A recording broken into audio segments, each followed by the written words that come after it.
All right, the time is now 6 o'clock, 6:01.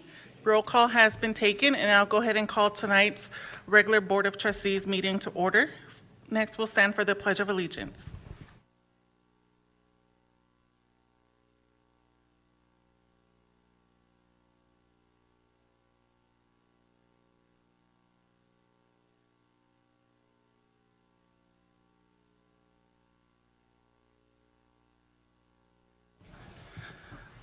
All right, thank you for that. And for item 3, as we may not have quorum later in the meeting, I will entertain a motion to move agenda action items 6, 7A, 8A5, and 8B1 before agenda item 4. Is there a motion for that?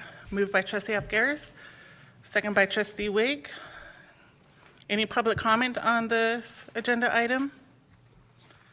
All those trustees in favor for the motion on the table, please indicate yes by raising your hand. Unanimous to all trustees present and online. So now we'll move to item number 6, which is the consent agenda. The consent agenda is routine items, and any member of the board may move an item off if they wish to discuss. There'll be 2 motions, an elementary and a high school motion.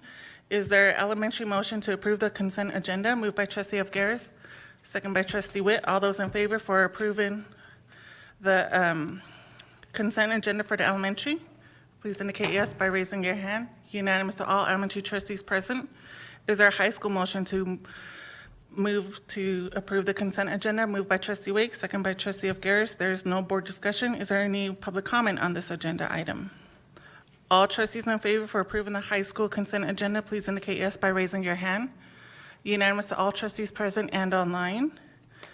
And now we'll move on to item 7, which is old business. And first topic is to approve the second reading of policy revisions. And this is over to you, Superintendent Hill. Thank you. Yeah, in front of you tonight and in your packet are the policy revisions that we first looked at on September 12th. These have been approved for first reading, have been out for public comment. There has been no public comment posted relative to these policies, and it is the administration's recommendation that the trustees adopt the revised policies as presented. Any trustee questions? Any trustee comments? This is a full board motion. Trustee Decker? Hi. Can you hear me? Yes. Okay. So having heard no public comment, has there been any, I don't think that there have been any changes since this was discussed last time, but I wasn't at that particular meeting. So what's in our packet now is essentially the same as what we received last time? Yes. Okay, thank you. Any other trustee questions or comments? All right, any public comment on this agenda item? All right, all trustees in favor for approving the second reading of the policy revisions in the packet, please indicate yes. Sorry, I'm drinking coffee, it's my second cup. All right. Yes, wait, sorry, I need a motion. Is there a motion to approve the second reading of the policies? Moved by Trustee Afgaris. Is there a second? Second by Trustee Wake. All right, any final trustee comments? All those in favor for approving the second reading of the policy revision, please indicate yes by raising your hand. Unanimous to all trustees present and online. So now we'll move on to item 8, which is the general fund update, and this is over to you, Mr. McHugh. I think we're just doing item 5, the action item. Which one? Oh, 8A. A5. Yes. Oh, that one is information. To approve transportation route mileage changes, and this is over to you, Mr. McHugh. All right, thank you. So there was a an amendment that was put out that incorporated both the special needs routes and the regular routes, and these are beginning on page 67. This is a routine item. We approve these, or the board approves these this time each year. They're scheduled to go to the County Transportation Committee tomorrow for approval, and then on to the state. The mileage is incorporated into the calculation of our state reimbursement. The report itself, you've seen before. It identifies by bus, by route, the miles, AM, PM, and on the far right, it shows whether it's a high school, grade school, or middle school route, and how many students ride the route. So look for approval of both of these reports.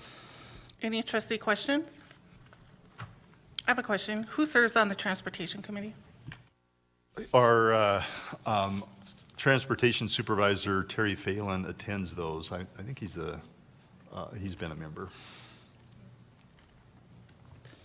Any other trustee questions? This is a full board motion. Is there a motion to approve the bus routes mileage for the first semester of 2023-2024 school year? Moved by trustee Wake, second by trustee Witt. Are there any final trustee comments? Any public comment on this agenda item? All trustees in favor for approving the motion on the table, please indicate yes by raising your hand. Unanimous to all trustees present and online. All right, so now we'll move on to 8B1, which is to approve public charter school application.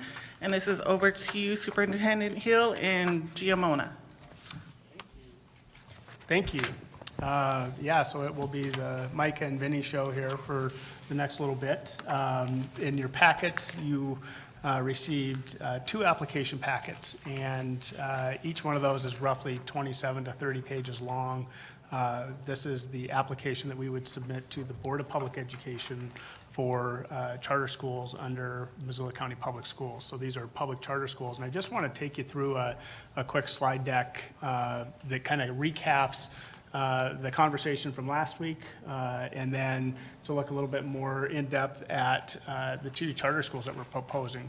So if we'll start with just the process, and there's this roadmap that we've been talking about. So on November 1st, applications are due. The application window opened October 1st, and so we had roughly a month to put this together. And then we wanted to bring it in front of the board before we actually submitted it to Board of Public Ed. And then in November 15th through the 17th, Board of Public Ed is going to review initial proposals. School districts will be invited. I've been told school districts will be invited to either join remotely or in person, and we will actually be hosting the Board of Public Ed here in this boardroom to answer questions and present any information about the charter school applications. And then in January, the Board of Public Ed will meet again and will make final approval or disapproval of the applications that have been presented to them. The applications themselves have 4 main components, and they are academics, so what are we going to be teaching? Governance, which is related to this board's role in overseeing a charter school. Community, we need to be able to talk about how community support and relationships and partnering will make these a successful venture. And then the business and operations side, which is really the Pat side of all of this. And so we rely heavily on him for that part of the application. So then upon approval, we'll initiate our work plan, which will include staffing. We'll need to post positions and start looking at filling those, working on our curriculum, supplies, anything that might be needed in the operation of the charter school, and then enrollment. And so we've developed an enrollment timeline starting April 1st through May 1st. These have limited capacity, and we'll get into that a little bit here in a moment. And if we exceed capacity for a charter school, we have to initiate a lottery system. And so we've developed a little lottery system for that, and something that would be equitable for all who wish to be a part of that. And then we would hopefully notify no later than June 1st all families and allow them a chance to accept their spot in a charter school. So the first one we want to talk about is Connect Academy. That is the name that we have proposed for this particular charter school. And the Connect Academy is open enrollment to students grades 6 through 12. And it's a virtual format, and it is open to students across Montana. So this is not exclusive to just Missoula County Public School students. This is a enrollment that's open to anyone in the state. It will be a blend of synchronous and asynchronous learning options, and we'll have personalized learning plans to meet the needs of a diverse population. And this is not taking us too far from what we currently offer with the Missoula Online Academy, which was something that we developed at the start of COVID. We had, I think, at one point over 1,800 students enrolled in that particular program. Today, we're serving approximately 53. And that's a program that's funded out of ESSER dollars. So when the ESSER funds go away, so does the Missoula Online Academy. So in some ways, this is a bridge to continuing to provide those services and actually expand them. And then, you know, the overall goal 5 years from now, in recognizing that this is a plan and things change, but our goal is to be a leader in competency-based education through a digital medium. And so we want to talk just a little bit more about that. We applied a logic model to both of these schools, and there's a lot of words on this chart, and it's contained in your packet.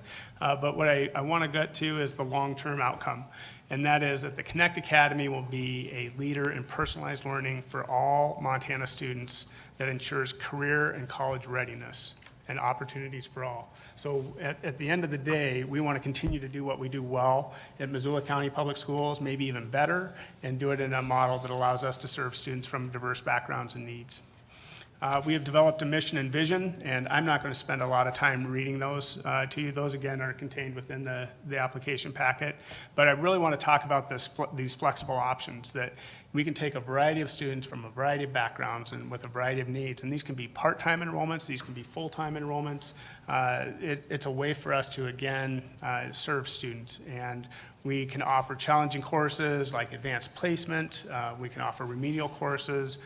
We can respond to students' needs as they come about, whether they have individualized education programs or other specific needs. And again, we're shooting for graduation through this programming, and that this is a college and career-ready pathway for our students.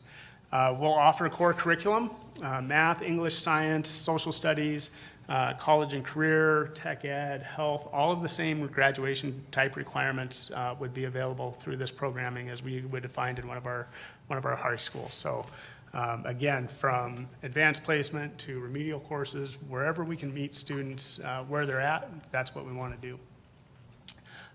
It's a competency-based approach, meaning that this is an opportunity for students who wish to graduate early, who want to take concurrent enrollment or dual enrollment college courses.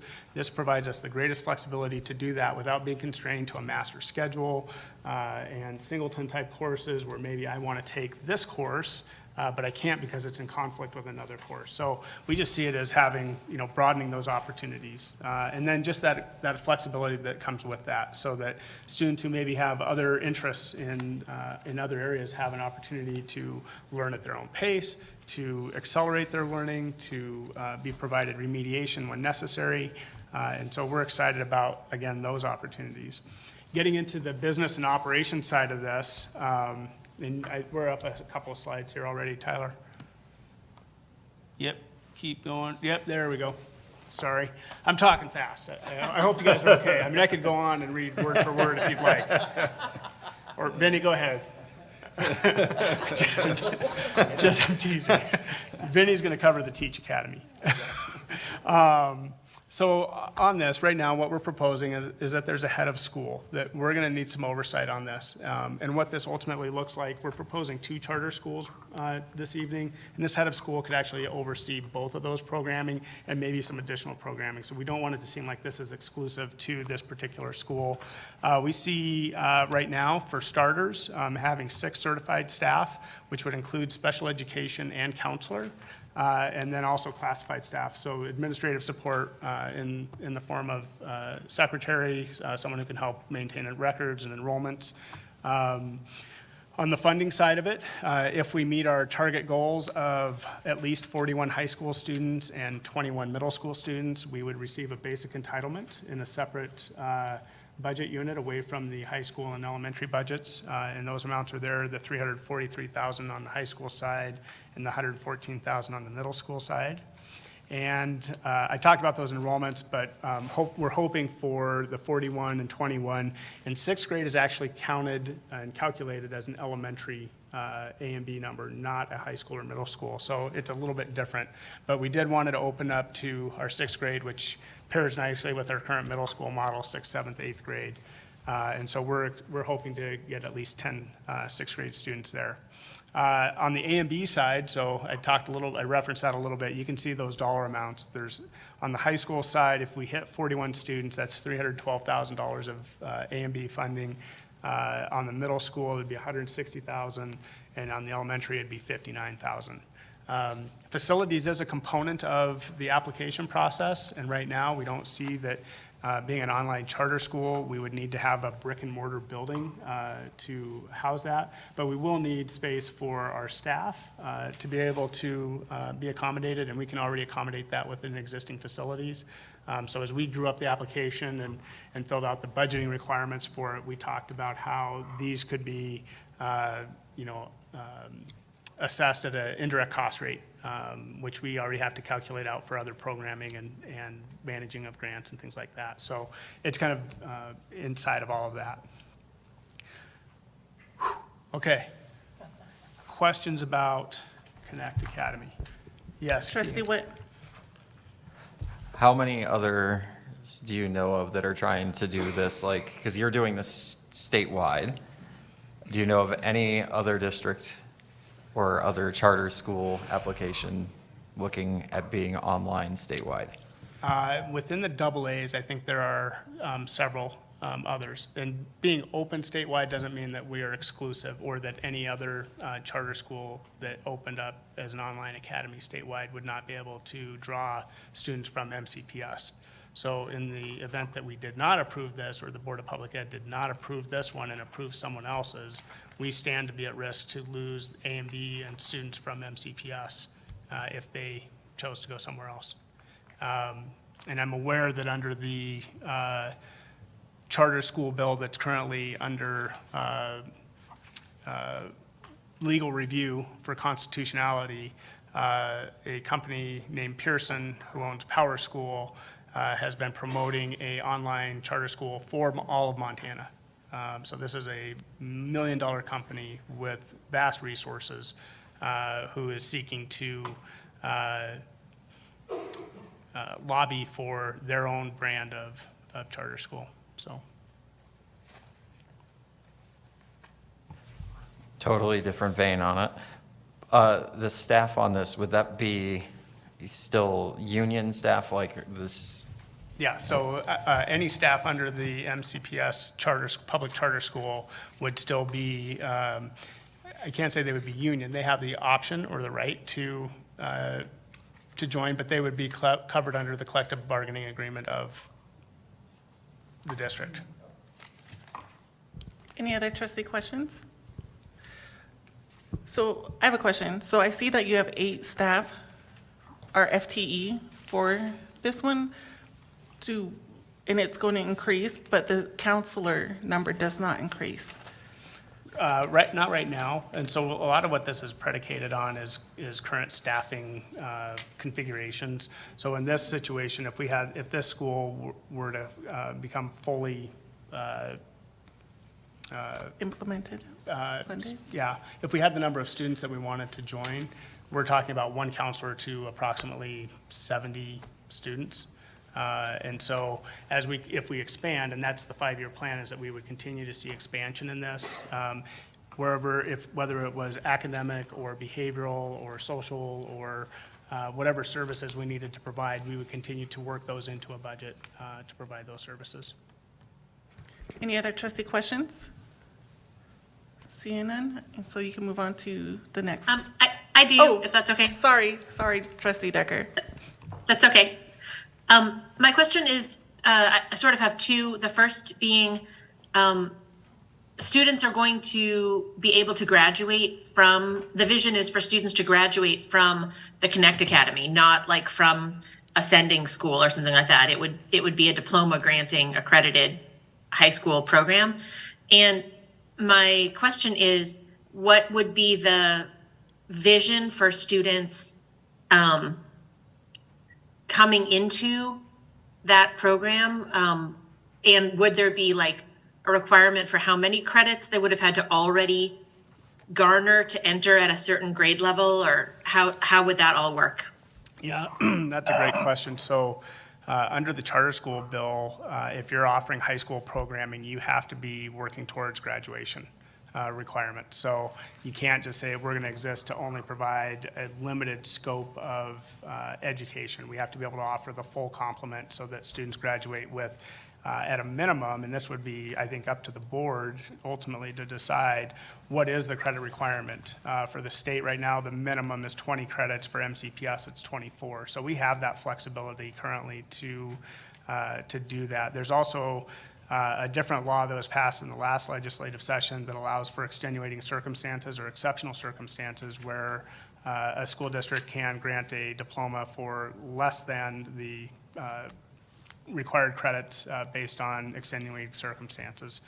So that's something that we'd be able to do.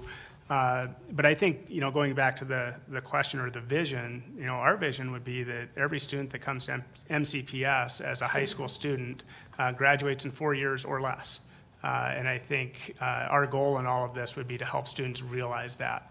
And again, accelerating learning or, meeting them where they're at and helping them find their way in their path that's unique to them, I think is an important part of it. So a student could be a part-time enrollment in this and still have access to activities and clubs and organizations and different things that the school district already provides. So it doesn't really change for a student from that perspective. There would be, it'd be an interesting conversation if and we haven't really vetted this out, but if I were a student in Billings and I accessed Missoula County's Connect Academy, am I eligible for activities in Missoula, or am I eligible for the activities in Billings? So there's just some little caveats that we haven't quite figured out yet, but I'm not worried. I know we'll be able to find those answers as this progresses. So I guess the piece of it that I'm curious about as well is whether all of the coursework in the online academy would be synchronous, and so students are kind of moving through as cohorts, or is the vision that students would be able to, be in a more proficiency-based approach with online courses and staff support, so that students can actually move through, gather credits at a rate that matches their ability? Yeah, I think, I don't even know if that's a question. I think that is what the vision is that we're able to work with a student, meet them where they're at, and if they're able to complete a course and in less than a prescribed amount of time, like 90 days for half a credit, if they can get through it in 60 days, so be it. I don't want to hinder their progress.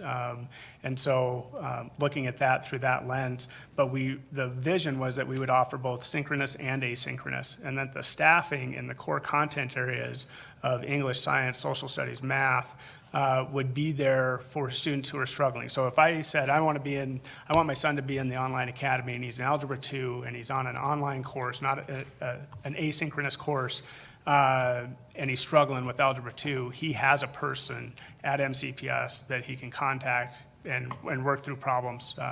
So yeah, I hope that answers the question. Trustee Upgaris. Two just more, just looking at the budget here, questions. One is for a student to be in this, are they going to be responsible for their own laptop? Because I see like laptops for staff, but nothing for students or anything like that. Is there? It's, I think it's in the curriculum section. Yeah, it's in there. It's in there, Yeah. okay. And the second part is you have $900 per student for 6 courses, $150 per course, which is $900 for, I'm assuming, the year. Is that a guess, or is that? Yeah, it's kind of an estimate. We have to Estimate. just put out a kind of a proposed budget. Some courses, depending on where they originate from, if they were developed and taught exclusively by MCPS staff, they would not necessarily have a charge to them. But if it was through Montana Digital Academy or any other Apex, it would be another offering, then those charge a specific fee per course, but it also depends on which course, if there's a lab component or other things, so. Okay. Yep, it's all estimated.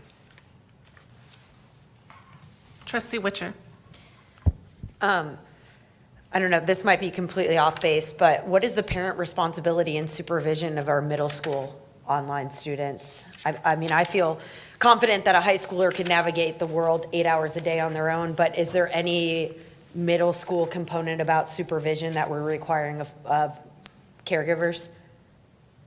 No, I mean, at this time, especially in an online model, I don't know what that could potentially look like. Assuming that there are online academies in other places across the country that serve students kindergarten through post-collegiate, I would just have to assume that that's a parent responsibility. But, you know, one of the things that, and I'll let Vinny answer here in just a second, but one of the things that I think when we consider this is that there's an opportunity here to attract new students to MCPS through this, including students who are currently homeschooled, or maybe a parent has a desire to do that, but they don't have the content or the availability or the resources to maybe provide, you know, the math or the science that their child needs. And this is an option for them to come to MCPS and say, well, I would actually like to access that, and we can help make that happen. Yeah, it's one of the key words, I think, in the application is around that innovation side. And when we saw with our middle school teams, when we had the MOA in previous years, that was an area that they were concerned about too. So the administration, counseling team, teachers, they really worked hard to do daily check-ins, checking in expectations. They had a matrix just like our brick and mortar schools around what are we gonna do, when are we there, checking in if they had concerns, and then follow up daily. So I think that's a part of the process. There's always a parent involvement component to everything, but it definitely was already on our middle school radar when we saw this the last 2 years. And I think that's one of the things I'm excited about this Connect Academy is we've seen a lot of really good things out of our online academy the last couple of years. And so how do we continue that momentum, refine it where it needs to be, and then figure out those gaps and address those. So it was really, really innovative ways that they were trying to connect with kids daily and make sure that they're supported.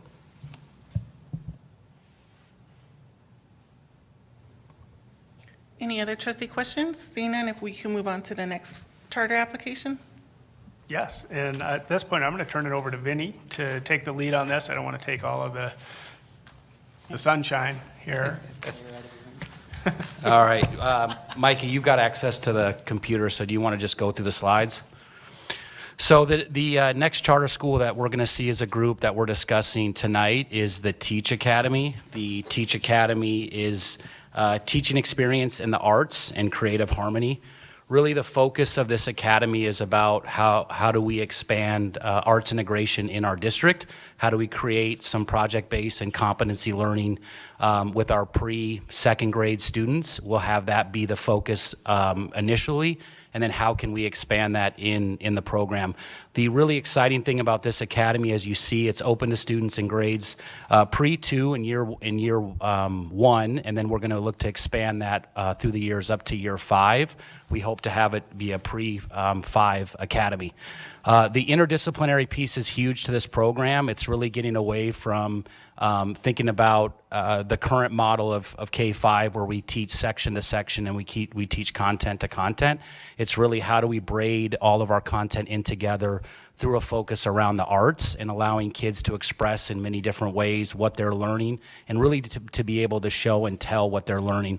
I think that's one of the exciting things about the academy. The other piece to this is it's not just a focus on the arts. There's also that focus on teacher education. We know that we're in a staffing shortage in our state, across the country. This is another way to leverage a lot of the resources that we have in our district in order to try to promote and retain aspiring teachers which is a struggle for all of us. You hear Trevor talk often in our board meetings about it's not just a recruitment anymore, it's about retention and trying to work with these young students, high school students, students that are looking into a career in education. How can we involve them in this academy through different field experiences, working with our classroom teachers, their field experiences in our partnership with the University of Montana, and then asking them to help this vision moving forward, whether that be in a para role, whether that be in the educational role if they decide to go into the educational field in college. So as you're looking at the 5-year goals, you can see that this is proficiency-based learning. So again, Micah talked about that with the Charter Academy. This is a different model than we've seen in our traditional schools. So more about competencies and how do we develop those 3 to 8 core competencies for students to move along their progression of understanding. And again, I'm gonna piggyback off a couple of Micah's comments. You have, again, this is our action steps for the Teach Academy. So this mirrors a lot of what the Charter Academy looked like.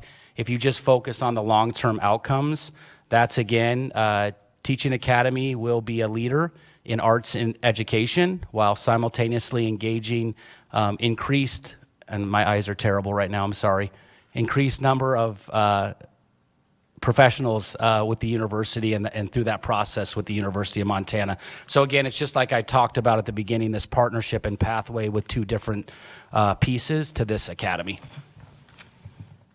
Go ahead. I'm not going to go deep into vision. I'm going to try to get caught up with Micah here. Okay.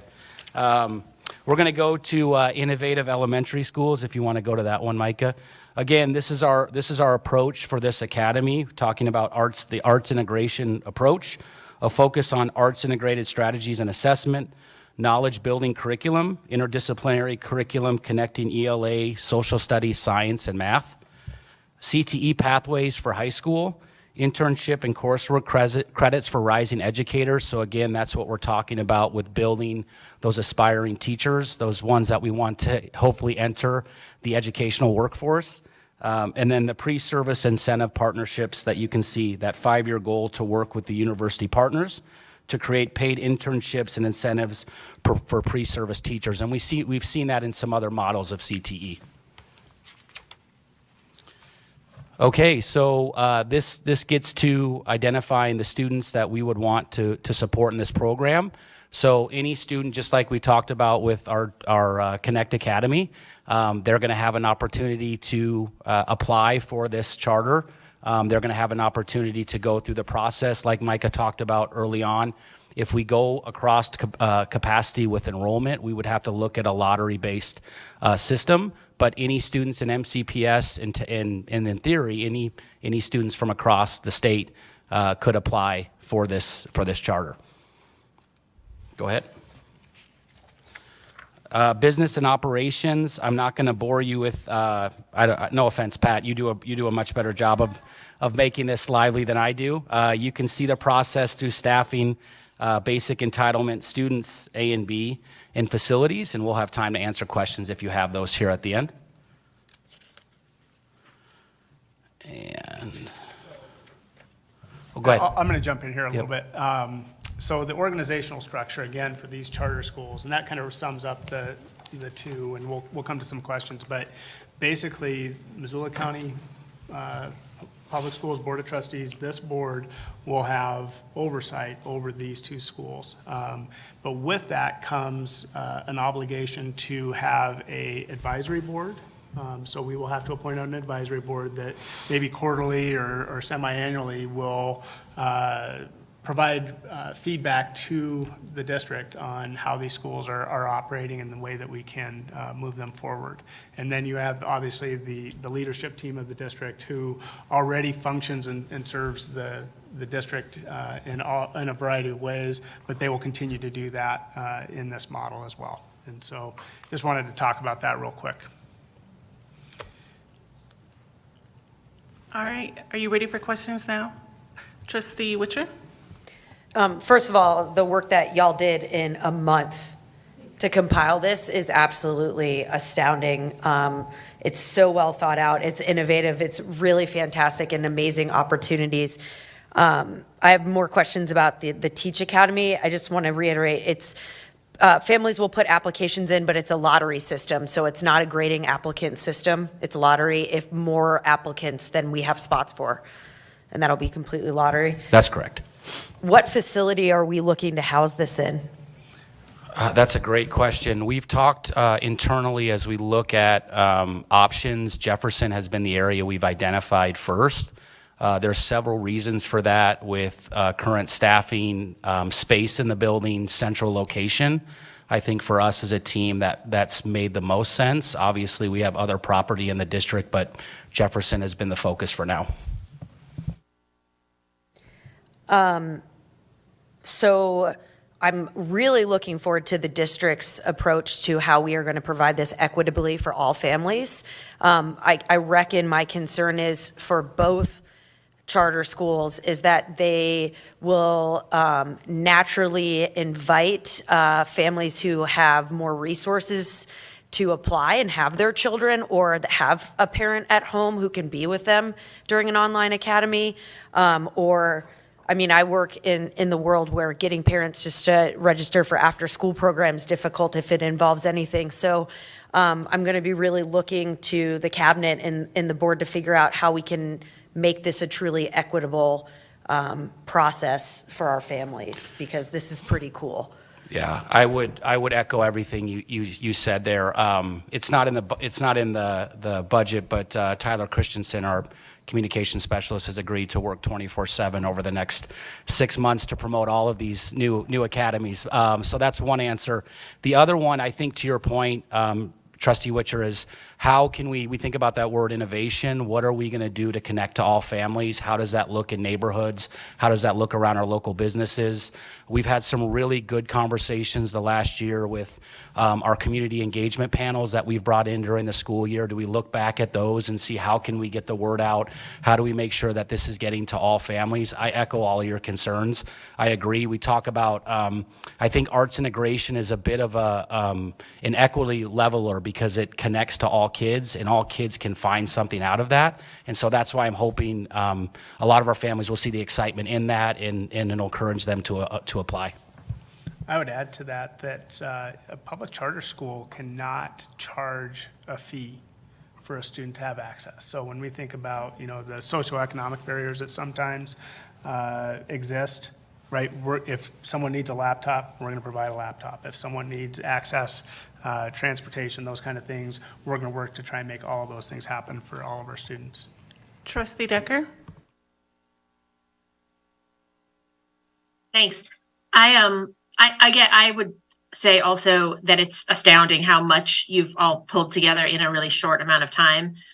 Just a tremendous amount of thinking and writing and working together. I'm really excited actually about the Connect Academy. I think it's a win-win for a lot of folks who've wanted some asynchronous options and proficiency-based progress for students, especially at the high school level, and the option to achieve a diploma without attending school in the buildings, at least not full time. So I'm pretty excited about the Connect Academy, and I have a lot of pause about the Teach Academy. One thing that I have a question about is that I kind of thought we were pursuing arts integration in all of our schools already anyway, that's a strategy that we've actually been talking about for a long time. And so I'm not 100% clear, except that this would be kind of ramped up. But it seems like something that we are already kind of saying that we're trying to do. And I also, I really would worry that the idea of a small, intensive, integrated, like interdisciplinary program is going to be really appealing to people who might otherwise consider sending their kids to private school.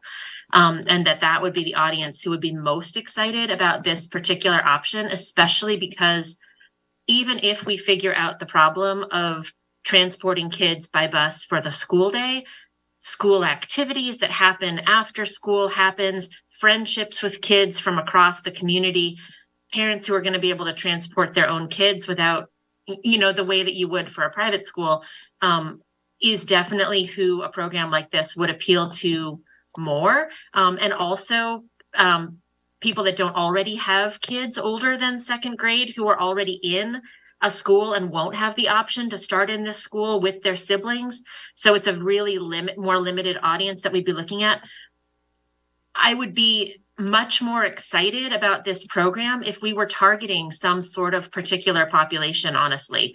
Like if we were thinking about who, if we're thinking about like third grade reading levels, for example, like who are the populations that we would want to provide a more enhanced experience in those early grades, and figure out a way to start with that population and like bring that population, like make special overtures or build a program around that. I would take a step further from saying like I have questions about the equity piece to like I have like real reservations about how this particular project would play out in our community, given what people are already doing around private schools. So I guess, I'm sorry, I don't even know at this point if that's more of a comment or a question. If it's a question, it's, would you please say more about how we're going to make sure that the population in this school, if there's any way we can, like represents the population of our schools? I'll take the first attempt at that. First of all, just want to acknowledge the hard work of Vinny, Amy, Pat, Barbara, and Shannon, who really did the lion's share of the work. I get to be the presenter in this case. Not that we haven't had lots of discussions, but in those discussions, and to kind of get back to the questions, we feel like we have to start somewhere. We had a less than a month, literally, to put this together, to try and address what we thought were some viable options. And I think one of the things that's nice about this this contract is that we have the ability to flex and change and modify as we progress, that we don't have to be constrained to just a one size fits all or a certain approach. So we have that ability. There's built-in feedback. We have to report annually. We have to be sure that we are meeting the stated goals and objectives of the charter school as we move forward. And that's a big component to the application process and what the board is looking for. I think right now for us and the bandwidth that we have to pull this off in the next, it's like opening up a brand new district, essentially, that we needed to start somewhere and start relatively small. But as we look to expand and to get to that P5, we recognize that there's going to be some students who won't have access to this because they're already in third grade. But maybe we were able to expand to, P5 in year 2.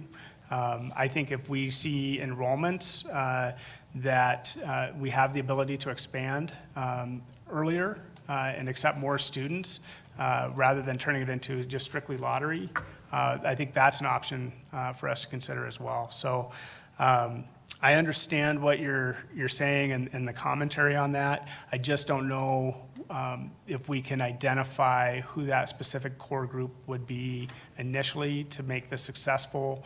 We have to have a certain enrollment in this at a minimum to achieve that. But I think in our, for lack of a better word, marketing of this public charter school, I think we would try and encourage families who might otherwise not consider this to be an option and make sure that they're fully informed and aware of the opportunities that exist for their students.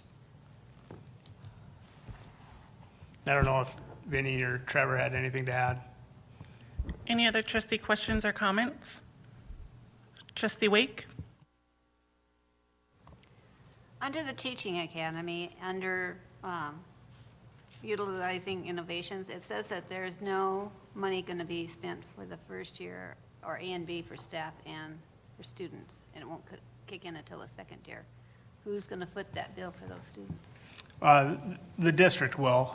So keeping in mind that all of our funding comes from the prior year's A and B. So if we say we're going to start with P or early literacy group and we've identified 15 students, we're going to have to pay for that. What we think is going to happen is that we have some grant funding through some of our other grants that will help cover those costs initially. And so then once those students matriculate into first grade, we'll start receiving ongoing funding.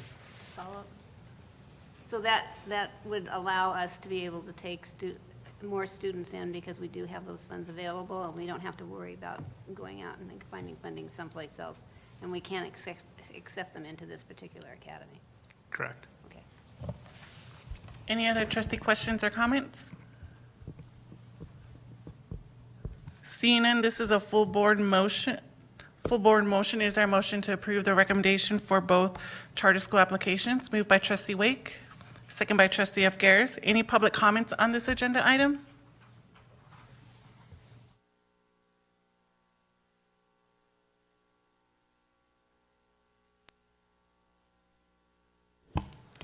Okay. Thank you, Tracy. My name and what? Okay. My name is Christine Kolzak, Christine Kolczak.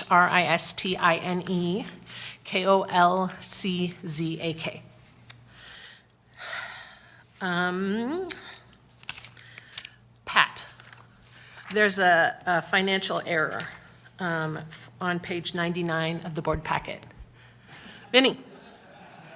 So if you're really going to prorate it at 0.34, I just found the program another $65,000 because it's not prorated in the total. So if the prorate is 0.34 of $103,000, the total should be $34,000 on the right. And then it carries forward to the total of $704,000 for personnel, but it's actually not quite that much. All right.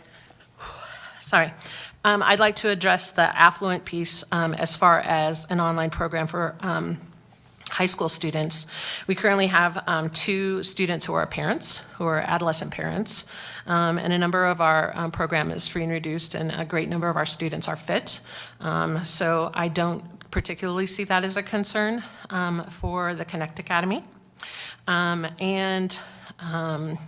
I would want to know how rigid the application is with the Board of Public Ed, and if we could adjust it after it's approved, because I couldn't find that anywhere either in the Board of Ed's website or the application process. I would make a friendly edit to not call us the Connect Academy. If the Montana Connections Academy gets approved by the Board of Public Ed, we will be in direct competition with those students, and the families will not understand the difference. And so the Montana Connections Academy has been aggressively recruiting families in our community and in Bozeman, and it is a for-profit agency, and so we already have enough difficulty with people understanding that the MOA is different than MTDA, and so if we could find something that was a little less like our competitor, I would appreciate that. And then I'd like to draw your attention that the staffing is less in this application than what we have this year. So if you're going to look at an English, a science, a social studies, and a math teacher, even if they're not full-time, it's still less FTE than what we're surviving on right now. And I just don't think we can do it if we're going to do individualized learning plans. 20% of our population right now is Tier 3 in special ed. I think the goal of having both a synchronous and an asynchronous program is good. I really appreciate the thoughts around the learning navigators and the individualized education plans. I haven't heard anything that the other charter schools in the state are looking at a synchronous model. In my conversations, the PAL out of Helena and the Billings program doesn't look like it has a synchronous component to it. And then, what are our limits? Can we ramp up? We served 140 some students last year. I'd really like to see us be able to Please have finish, your time is up. some flexibility. Thank you. Any other public comment on this agenda item? Seeing none, now we'll move to the vote. All trustees in favor for approving the motion on the table, please indicate yes by raising your hand. Unanimous to all trustees present and online. Thank you very much for that. And now we'll move back to item 4, which is public comment. Thank you for allowing us to adjust our agenda for tonight due to quorum issues for tonight's meeting. So public comment is a portion of the meeting that is set aside for the public to address the board as a body. It is not time for board response or for the public to ask questions. Do not infringe on the right of privacy of others, and please sign in and spell your first and last name. You are limited to 3 minutes per speaker, and the chair may interrupt or terminate an individual speaker if the statements are out of order or over 3 minutes. Any public comment for tonight's meeting? We do have public comment tonight. The first person would be Devin Leader.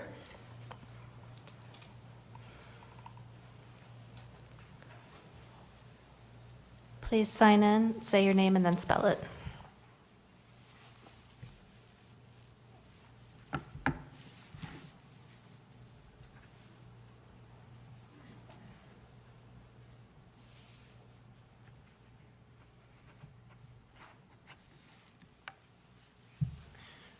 My name is Devin Leader. That's Devanleder. I must have struck out during my last at bat because high school baseball still isn't on the agenda. In baseball, we've learned to fail until we succeed. So I want to promise you that you'll continue to hear from us until Missoula has high school baseball. I also need you to approve baseball now because I'm going to run out of quality baseball analogies to share with you soon. I'm a proud graduate of Sentinel High School.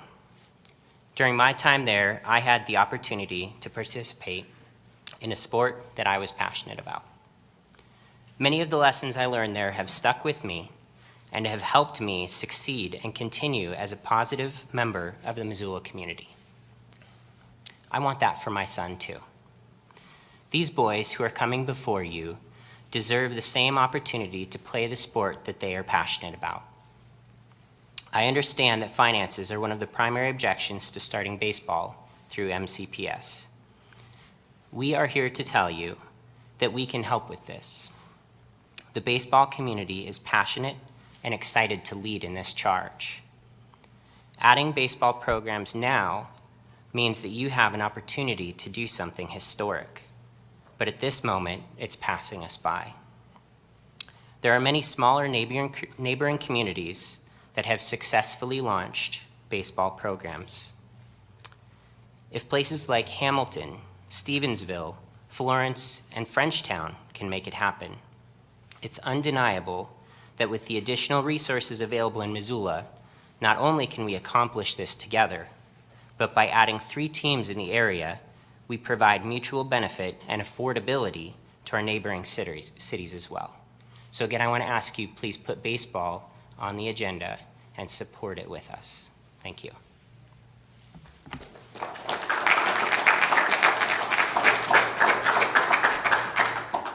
Our next public comment is from Jude Leader.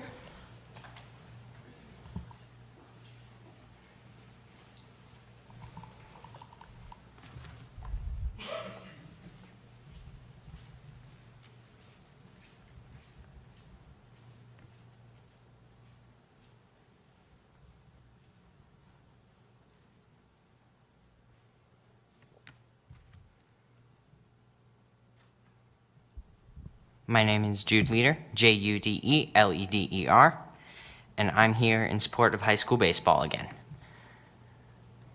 I misspoke last time about my survey and the petition I got signed. I recounted, and I now have 332 students who have signed it, along with 2 teachers, and 62 said they would be interested in playing. Most every one of those students who had interest said they would help fundraise, and I came up with a few funny ideas like throwing pie at people's faces and stuff, and maybe having a home run derby. I would also be very bummed out if we were not able to play in the state tournament that's being held here in Missoula this year in the spring of '24. Because at this moment, none of the Missoula high schools will be able to play, and I would really like to be able to play in this. Thank you for taking the time to listen to me, and I hope you can help support high school baseball.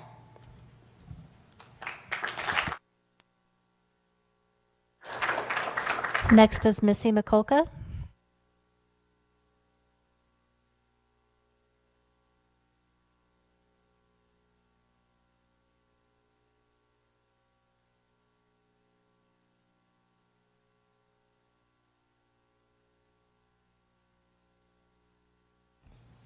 My name is Missy Michalka, Missy MICULKA.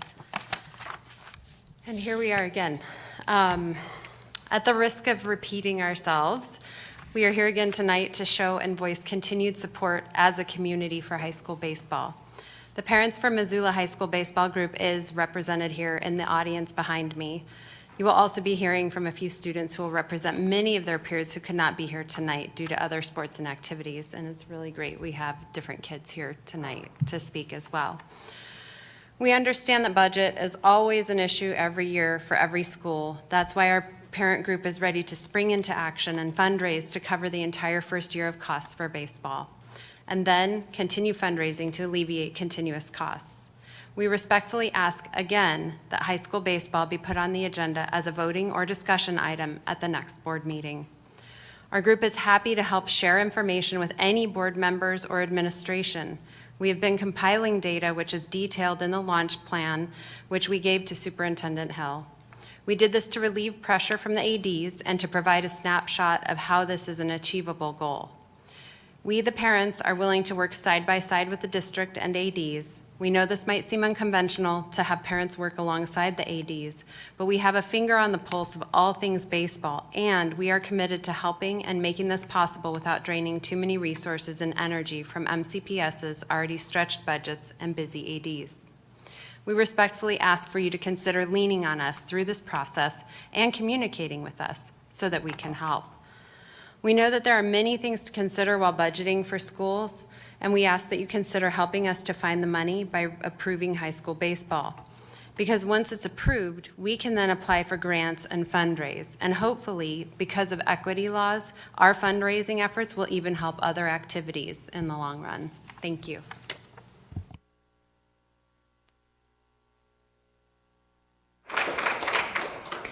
Next is Rowan Macholka.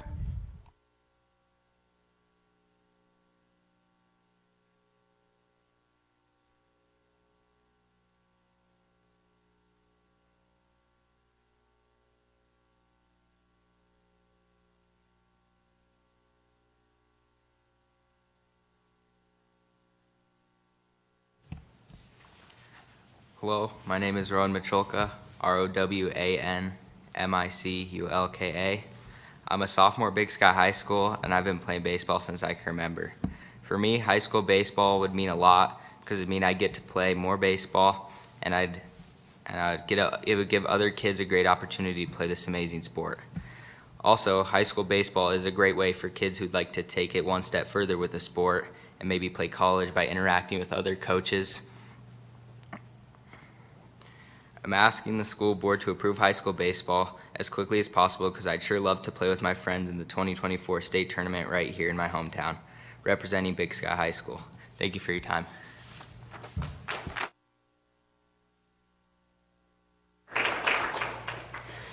Next is Ethan Powell.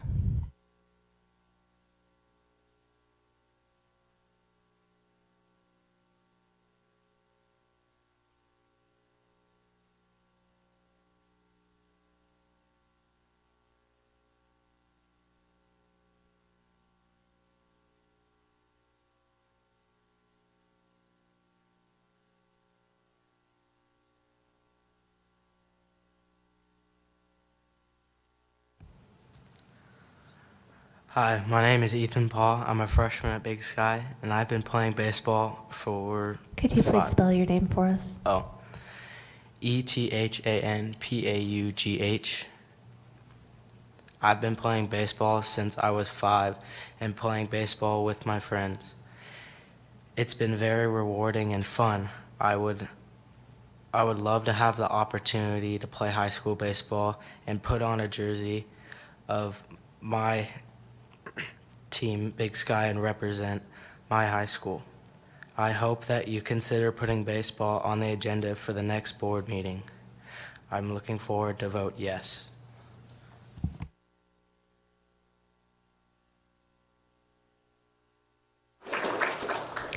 Next is Harley Powell.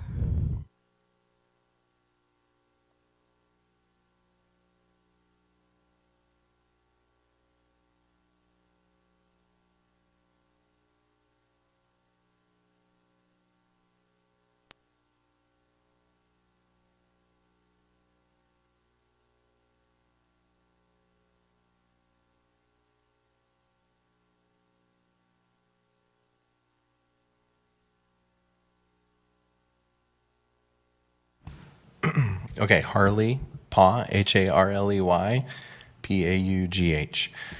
I'm just going to keep it short and sweet. I'm going to go off script just a little bit because I had a written statement. But you've heard from a lot of amazing boys speak over the last, this is the second meeting. Parents who've come forward. The boys behind us definitely want you to make a decision and or have a discussion about what they can expect, right? They're expecting or wanting to be able to play here in 2024. We know that might be a stretch. And if it's going to be 2025, fair enough. Then at least everybody knows we can move forward. So all I'm asking for, just like everybody else, is that it does get on the agenda at some point here soon, so there can be a discussion about it and hopefully a vote.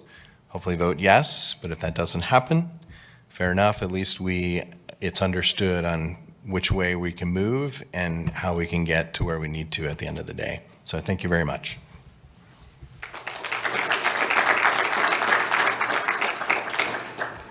Jared Sepola.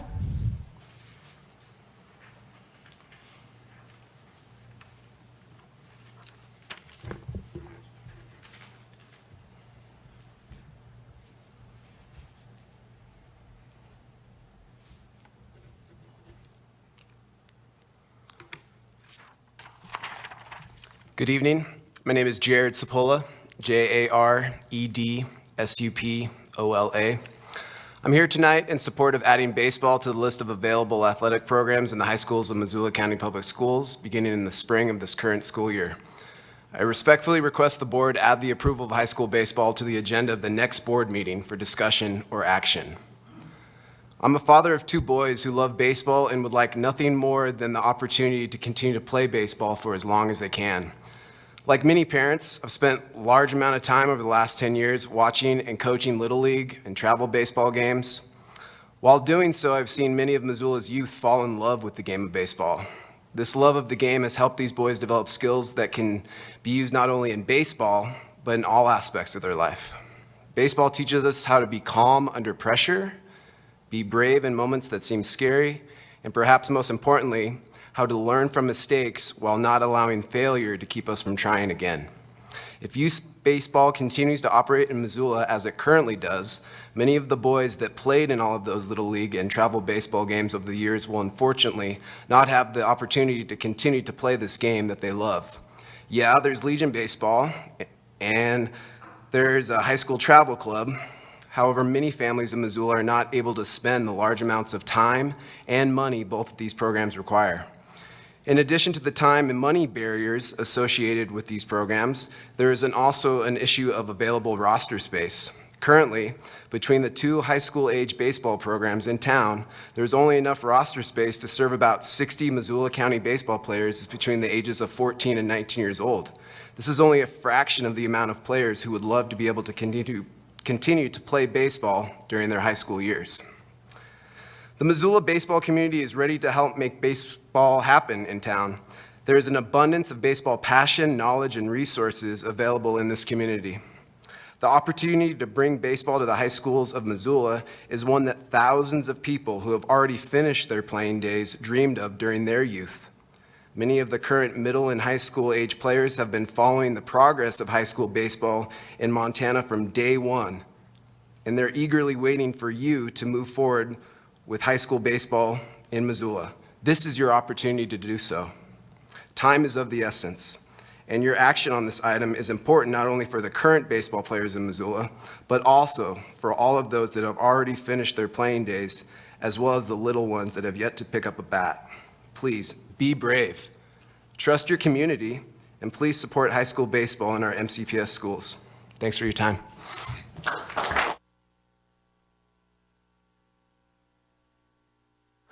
Rob Wallace.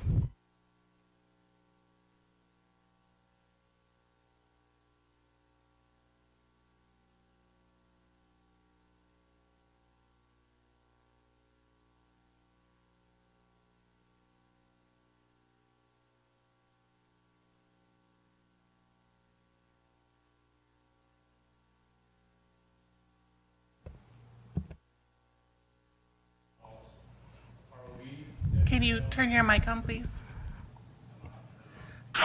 The little person. It's on, Alan? Okay. Red usually means stop to me. Sorry about that. My name is Rob Wallace, R-O-B-W-A-L-L-A-C-E, and I'm here in support of Missoula High School baseball in the 2024 season. I'm here. My boys aren't able to be here. I recognize a lot of these boys back here. I've had the great opportunity over the years to watch a lot of them play baseball. Some good experiences, some great memories. The challenge is that without baseball in the high schools, a lot of these boys don't get to play. I think that's understood. I think a lot of people understand that, you know, there's ways to support baseball and want it done, but we got to come to the time we got to act.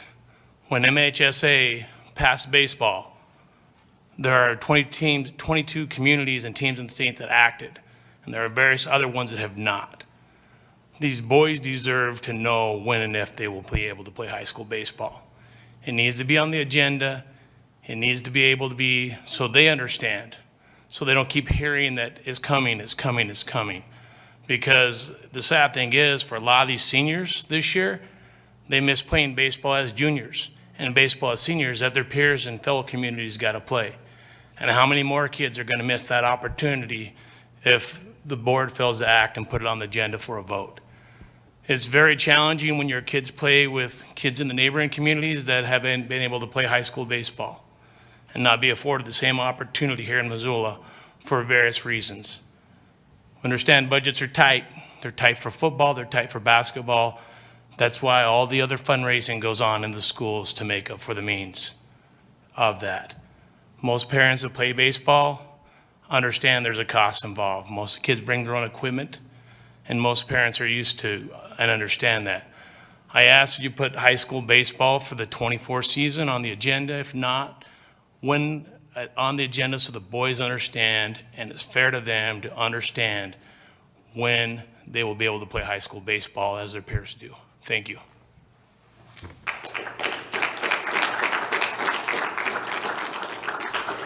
Is there anybody else who'd like to comment tonight whose name I haven't called yet?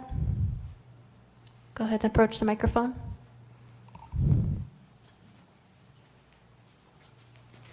Please sign in and say your name and then spell your name.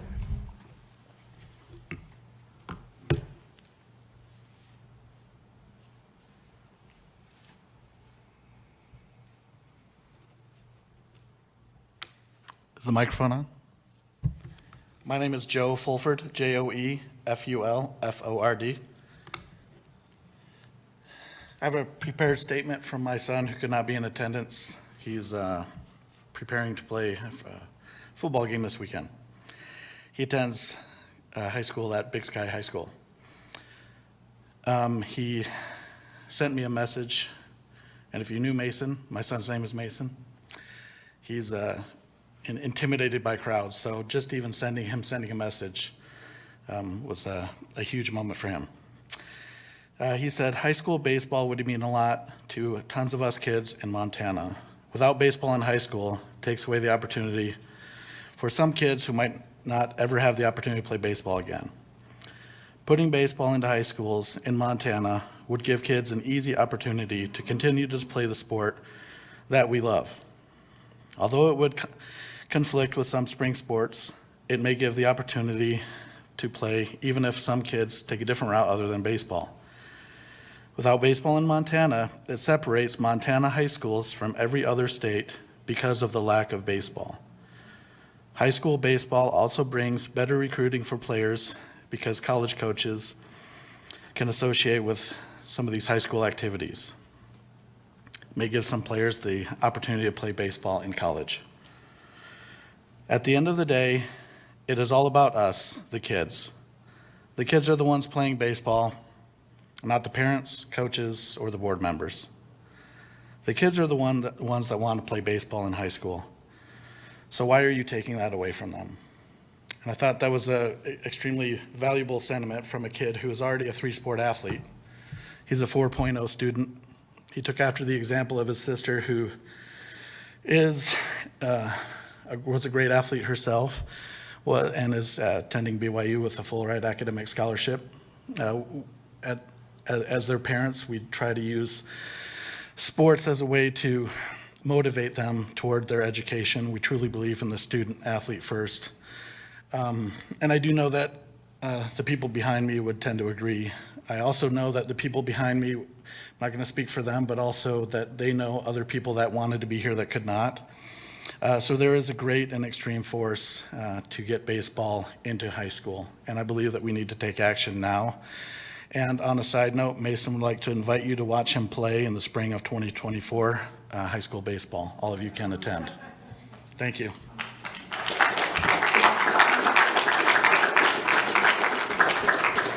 Is there anyone else who'd like to speak tonight?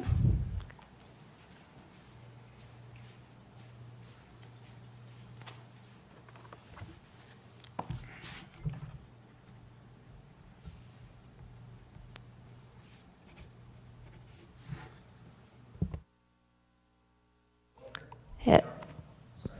There you go. My name's Chris Welker, K-R-I-S-W-E-L-K-E-R. Just wanted to come and support baseball. I didn't write anything down, wasn't going to speak, but kind of just hit me that I should probably share my experience. I was one of the fortunate Sentinel graduates to be able to move on from Missoula, play college baseball, and get drafted by the Chicago White Sox. I moved back here when my son was born. I actually quit coaching college baseball to come to a great city like Missoula. One common theme in all my experience and every player I ever played with was the disbelief and just shock that Missoula and that Montana and how I came to be as good as I was didn't even have high school baseball. Every single player I ever played with at every single level had high school baseball, which to me was a shock. And they couldn't believe. They'd ask questions, well, why doesn't it? I couldn't give an answer. And what's amazing is I still can't give an answer to that question that I was asked by every guy I played with. My younger brother, he was fortunate to move to Washington. After I graduated, he ended up playing high school baseball, and he wasn't as good as me as an early age. Probably maybe would have got cut from Legion if he were here. He developed later, going to high school, went on to get drafted by the Pittsburgh Pirates after having a very successful college career and played in the major leagues. He's one of the very few, if not one of the only in the last, 25 years to play in the big leagues coming from Montana. Now, I say that from the progression standpoint, but the point I just wanted to make is that question of why isn't there high school baseball? And tonight, to just talk about putting it on the agenda seems just crazy to me. So I just wanted to come and speak and help support high school baseball, because just getting it onto the agenda, let's just do that. Thank you.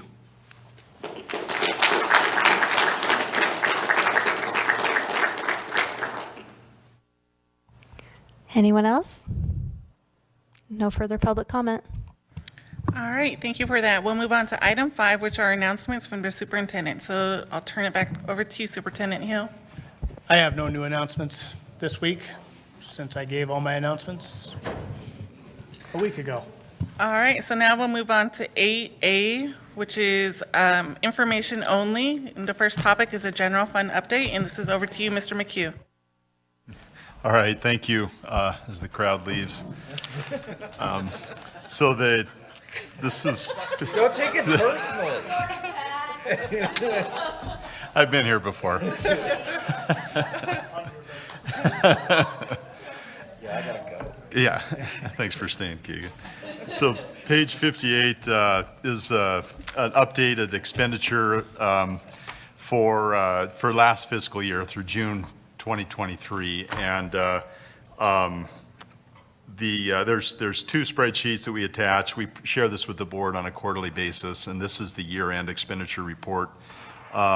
It's probably will be the document that we'll use to initiate some of our more detailed budget conversations, but it's an excellent recap of our expenditures in the general fund through the year. I'm just going to point out a few items.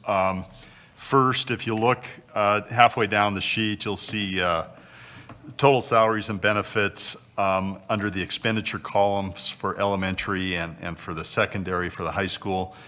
And the $37.3 million in the elementary and the $28 million in the high school, they represent 89% and 84% respectively of the total expenditures. And so when we look at the general fund, and you know this, that the bulk of the expenditures are in salaries and benefits. And they're categorized there in those various areas, and they can be further detailed, but that's where the bulk of our expenditures are at. The remaining 11% and 16% fall below those lines across the middle, and really are in the areas of utilities, contracted services, and transportation. And so it's just a good reminder, really, of where our funds are expended in the general fund, which makes sense for our type of operation. Some of the detail, just to point out, if you look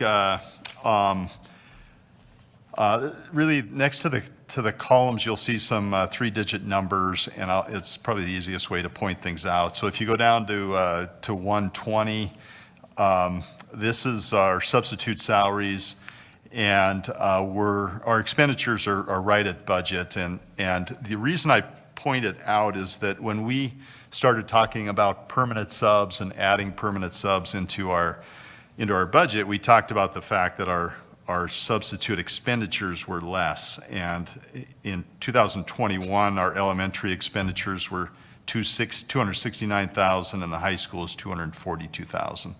And you can see how they compare to the substitute expenditure line item. And really, the point there is that our hope is that the reduction in substitute costs would translate to our ability to fund these permanent subs within our budget. We, of course, built them into the budget at about $450,000, but what we have now are permanent subs and about full expenditure of our substitute line item, budget line item.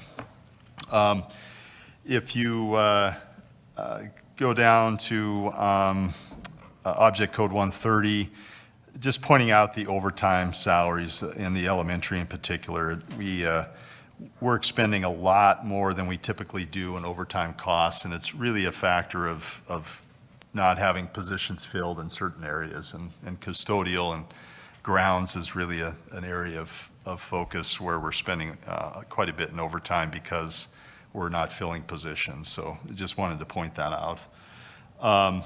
Contracted services, this is a pretty large category, and it's made up of a number of things I wanted to point out. So one of the largest expenditure here is our SRO and CRO contract with the police department. We spend about $260,000 there. In the elementary, we identify our staffing costs for the preschool program at $384,000. It's built into this contracted services line item. Our CSCT obligation, if you recall, we have to match that now, and this shows up here, and it's between the two districts. It's $337,000. Our elections are about $90,000. We have a contract with Spark for $45,000. Our audit here is $35,000. That's our financial audit. We have contracted services for special ed, IEP type services, sign language interpreters, and the like, and that's about $80,000. We have professional training services in the high school. This is $109,000, and then our print shop contract. So this is for our copier contract, and that's about $190,000. So it makes up a pretty large category of budget, but I thought it'd be helpful to kind of point out the categories there. Utilities went up significantly this year compared to last year. We're up almost $300,000 in the elementary and $170,000 in the high school. And part of that are rates, and part of that relate to some of the additions to our buildings. But if you check your home bills, I think you'll recognize we're with Northwestern Energy that there's a sizable jump in our electrical costs and gas costs. The insurance, property liability insurance, that's listed, and this past year we spent $980,000 And that's a jump of $450,000 from 2018. So that cost has been going up 10 to 15% per year. A significant jump happened after we did our bond projects and we had our property revalued by our insurance carrier for replacement purposes. It was when the cost of construction was so high, so that led to some significant jumps, but it's been used to run between 2 and 6%. Now we're pretty much on a 15% escalator for that each year. So those are kind of the more prominent expenditures, and I'm not going to go into much more detail than that. We'll have more opportunities to dive into expenditures as we look at budgeting for next year, but thought that recap would be beneficial. Are any questions on the general fund expenditures before I jump to the next one? Trustee Witt. No, he put his hand up. That's what I'm pointing out. Pat, I just had a question. You were talking about the subs, and I'm new to the district. That line, that code 120, we expended 540 on the elementary side and 399 on the high school side. That does not include permanent subs. That does not include permanent subs. And we added half of the permanent subs into this year's budget. So we're pushing close to $1 million in substitute Correct. costs right now. That's Okay. correct. I just wanted to make sure Yeah. that wasn't included in that. Yeah, that's right. That's the distinction. That's exactly right. So the other funds that I wanted to look at for year-end purposes, the next one on page 60 is the tech fund, and Brian was here, but this is really an excellent fund. It's really fortunate that we have this as a district. So if you look on page 60, we're identifying under the budget, the levy. So we annually levy $850,000. So that's what we build into the budget. That's the voter approved amount. We didn't quite get there in terms of collections, but pretty close, plus interest. We get state timber tech dollars based upon the fact that we have a tech levy. So that's a nice add. And then we reappropriated some of our budget to have available $1.1 million. And then you'll see the expenditures.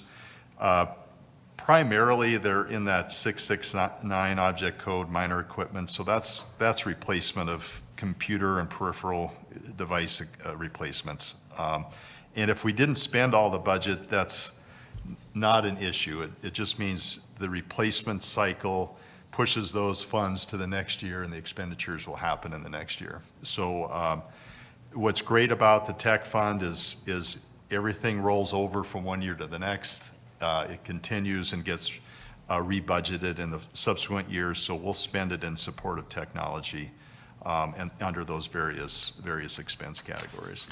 High schools looks the same. The levy is $750,000, but again, the bulk is in the minor equipment, which will Brian's team has plans for in terms of equipment replacement. The transportation fund is on page 62. The levy amount, this is entirely a local levy, so the $4.5 million is what we levy locally in support of transportation. There's some reimbursement for county and state transportation. You'll see in comparison, it's very small. So that calculation is for the state and county reimbursement is tied to those mileage, those routes that you approved earlier. The expenses, there's only a few categories. We cover a portion of our principal salaries, 10%, in recognition of their efforts to support transportation in their schools, along with a portion of their benefits. The 5XX object code, that's contracted services. So that's the bulk of our expenditure of the funds that we collect in the transportation fund. That's our contract with beach transportation. The page 63 is the high school. It's a similar look. We have a fewer dollars expended levied for transportation on the high school, and then the expenditures are likewise less, but we're still levying about $2 million in support of to and from transportation. Unlike the elementary, the high school has some budget balance. You'll see at the end of the year, the elementary, we did a budget amendment, and we still ended up the year really at zero. So the transportation fund in the elementary, the reserves, I should say, are really low. So that's the recap of our expenditures in those categories over the last year. Any trustee questions or comments? Because that was A, 1, 2, and 3. We busted through those. Any public comment on these? Seeing none. All right, so now we'll move on to 4, which is the budget projections. And back to you, Mr. McHugh. All right, so this is a really early look at our budget projections, so I want to make that clear. These are very much estimates. They're going to change, but it's helpful to get sort of a perspective and a base look at what we're looking at in the general fund going into FY25.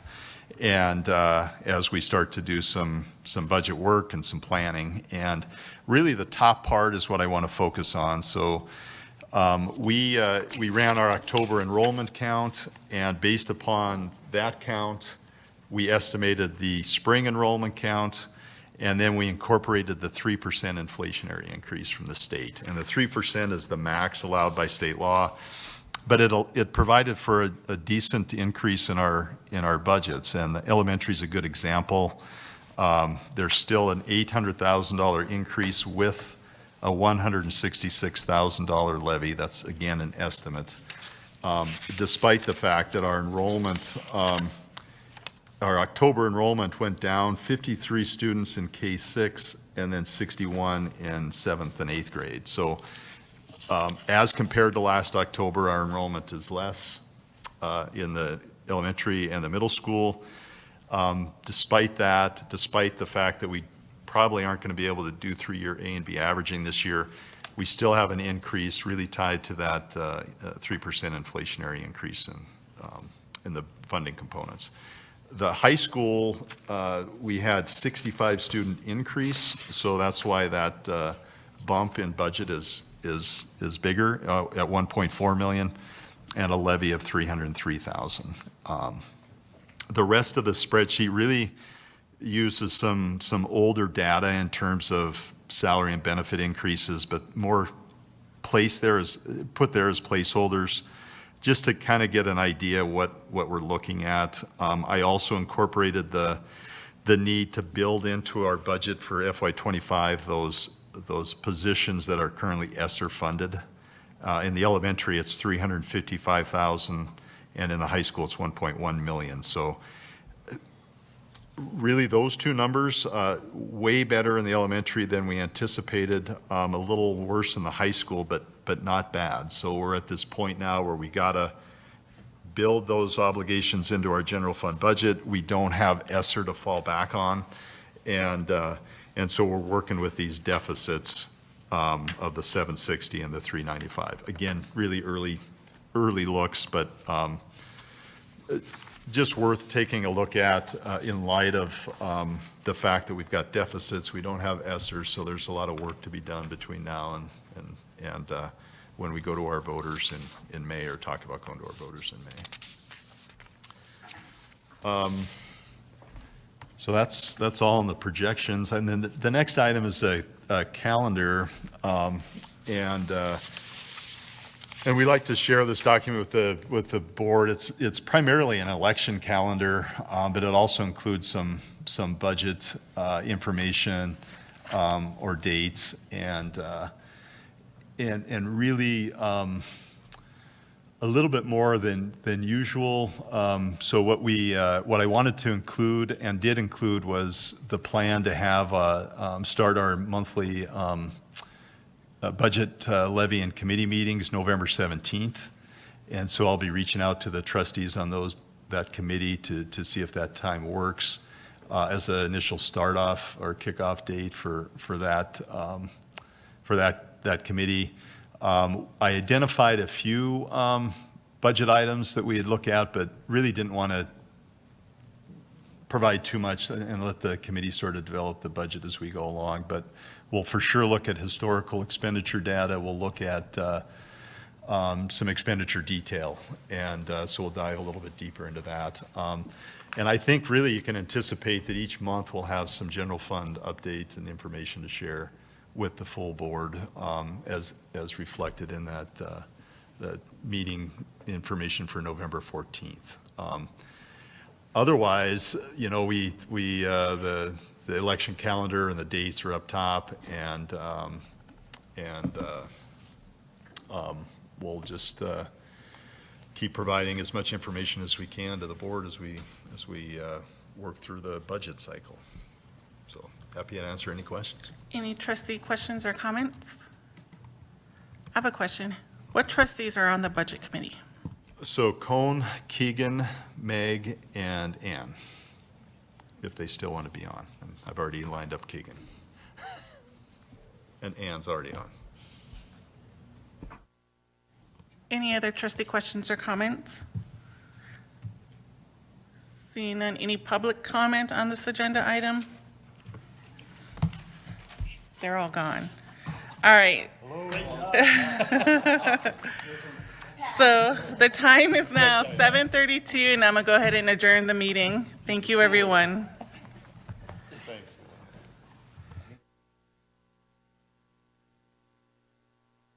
Bye, Grace. Thank you. Bye, y'all.